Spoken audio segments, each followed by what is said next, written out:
You ever just stop and think about how wild vision is? I mean, really think about it.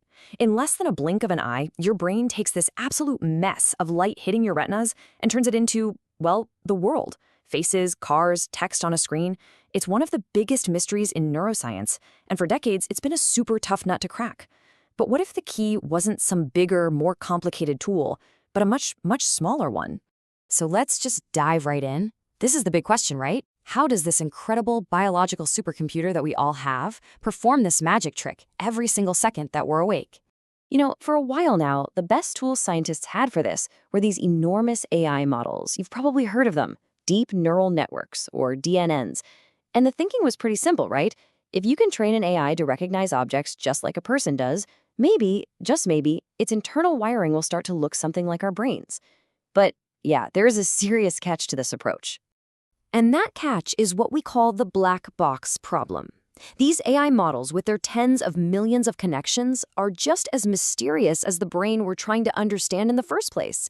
We can see the picture that goes in, we can see the label that comes out, cat, dog, but what happens in the middle is just a big computational mess. We basically traded one black box for another, not exactly progress. And this side, it really shows you the scale of the challenge. Now, don't worry about all the tiny details in these charts. The big picture is what matters. The models neuroscientists were using are represented by those green and black dots. They were absolutely massive and complex. The big breakthrough we're talking about today, that's the orange dots. These new, incredibly tiny models. The difference in complexity is just enormous. So how on earth did they do it? Well, the researchers came up with something you can basically think of as a shrinking ray for these giant AI models. Instead of trying to build bigger and bigger, they figured out a way to get a whole lot smarter by going smaller. And it was this really clever two-step process. First, they didn't just grab any old AI. They built their own custom model that was a full 50% more accurate at predicting what real brain cells would do. Then, and this is the genius part, they took that huge, powerful model and just compressed it. They used these cool techniques like knowledge distillation, which is kind of like the big model tutoring a smaller one, and pruning, where they surgically snipped away any part that wasn't absolutely critical. And the result of all this shrinking, it's just staggering. The new models have 5,000 times fewer parameters. No, that is not a typo, 5,000.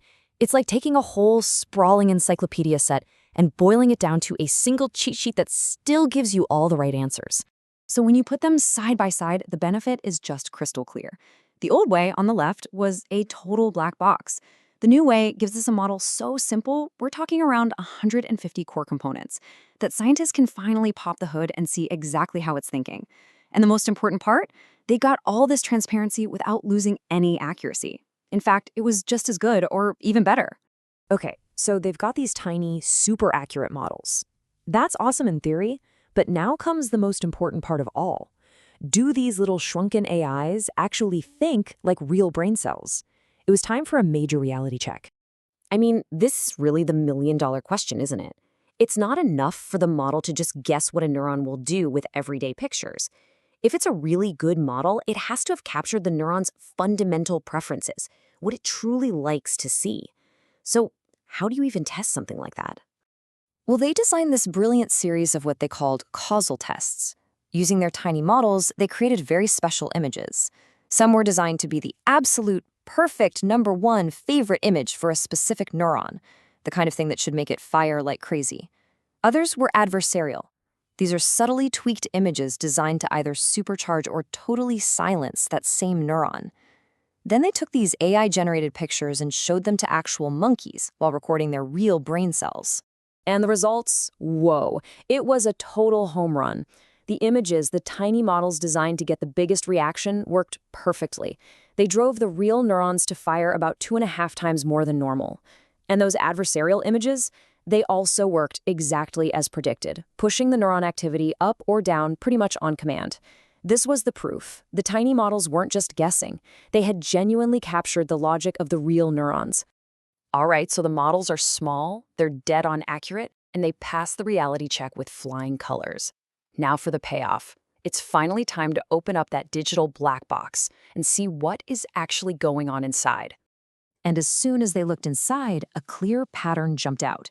Now, you don't need to follow all the numbers here. Just look at the overall shape of that middle graph. See how the bars start out high on the left and then take a nosedive toward the right?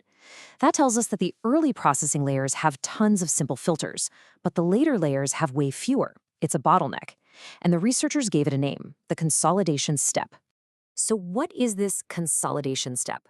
Well, think of it like this. The early parts of the vision system are like a shared toolkit filled with basic Lego blocks, detectors for simple stuff like edges, curves, and colors. The consolidation step is where a specific neuron gets to create its own unique recipe. It picks and chooses from that shared toolkit to build something new and become highly specialized for a very specific job.